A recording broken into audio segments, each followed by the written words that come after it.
देश भर में इस्तेमाल होने वाली दवाइयों को लेकर एक बड़ी चिंता सामने आई है। हालिया रिपोर्ट में 53 दवाएं क्वालिटी टेस्ट में फेल हो गई हैं। तो इन दवाओं के इस्तेमाल को लेकर स्वास्थ्य विशेषज्ञों ने सतर्क रहने की सलाह दी है। क्या है पूरा मामला, इस रिपोर्ट में देखिए।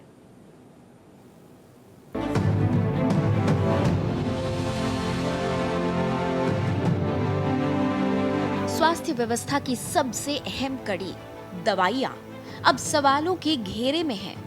हाल ही में जारी एक आधिकारिक रिपोर्ट में 53 ऐसी दवाइयों की पहचान की गई है जो क्वालिटी टेस्ट में फेल हो गई हैं। इनमें बुखार, डायबिटीज और पेट दर्द जैसी आम बीमारियों में इस्तेमाल होने वाली दवाएं शामिल हैं। रिपोर्ट के मुताबिक इन दवाओं में या तो एक्टिव इंग्रेडिएंट्स तय मानकों से कम है या फिर उनकी गुणवत्ता निर्धारित मानकों पर खरी नहीं उतरी। विशेषज्ञों का कहना है कि ऐसी दवाएं मरीजों की सेहत पर गंभीर असर डाल सकती हैं और इलाज को भी प्रभावित कर सकती हैं।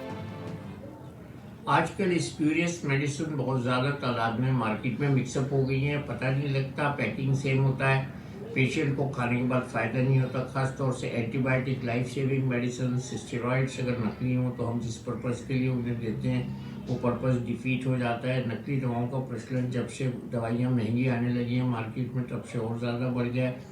कुछ लोग उन दवाओं को जन औषधि योजना वाली दुकानों पे बेच देते हैं, वहाँ पे लोग सस्ते की वजह से उनको खरीद लेते हैं। सबसे ज्यादा चिंता की बात ये है कि ये दवाएं आमतौर पर मेडिकल स्टोर्स पर आसानी से उपलब्ध होती हैं और लोग बिना ज्यादा जांच पड़ताल के इन्हें खरीद लेते हैं।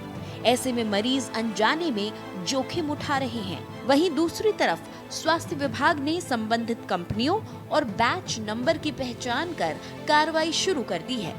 साथ ही दवा विक्रेताओं को भी निर्देश दिए गए हैं कि वो इन दवाओं की बिक्री तुरंत रोकें। तो नकली दवाओं के लिए हमको सावधान रहना चाहिए और अच्छे रेप्यूटेड केमिस्ट से खरीदनी चाहिए। सबसे इम्पोर्टेंट चीज़ ये है उस केमिस्ट से उन दवाओं की रसीद लेनी चाहिए। अगर दवाई नकली होगी तो उसके बैच नंबर की वो रसीद नहीं बना के देगा, तो इसलिए हमको हर केमिस्ट को ये बात जोर दे के कहनी चाहिए कि आप हमें इसकी रसीद दीजिए।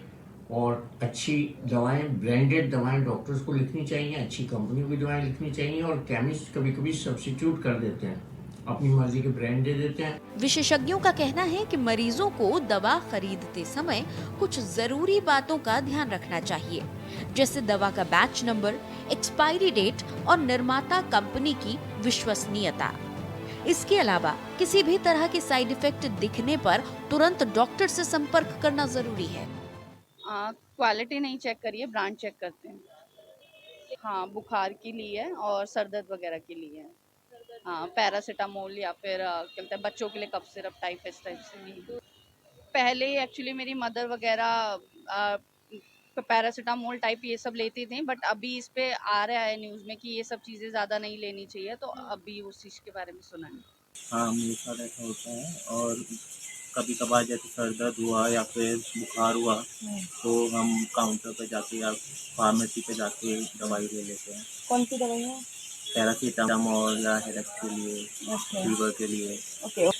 नहीं, एक्चुअली क्योंकि जैसा मेरे पापा थोड़ा बीमार रहते हैं, अक्सर क्योंकि पापा बोलते हैं कि एक्सपायरी डेट चेक करो, और तो उनकी वजह से हम थोड़ा इन्फॉर्मेशन को ज़्यादा ध्यान से देखते हैं और खरीदने से पहले उस पर ध्यान देते हैं। ये मामला न सिर्फ दवा कंपनियों की जवाबदेही पर सवाल उठाता है, बल्कि नियामक व्यवस्था की निगरानी पर भी चिंता बढ़ाता है। ऐसे में समय रहते सख्त कदम उठाना बेहद जरूरी है ताकि मरीजों की सुरक्षा सुनिश्चित की जा सके। दवाइयाँ हैं हमारी सेहत का आधार होती हैं, लेकिन जब उनके गुणवत्ता पर सवाल उठ जाए तो जरूरी है बेहद ज्यादा सतर्क रहने की। फिलहाल उससे ज्यादा जरूरी है जागरूकता की। सही दवाइयाँ चूज करें जिससे सही इलाज हो सके, और इसके साथ ही आप बिना डॉक्टर के परमिशन के कोई भी ऐसा दवा ना ले जिससे आपके शरीर को नुकसान पहुंच सके। कैमरा पर्सन दिलीप के साथ तनु चौधरी, दिल्ली।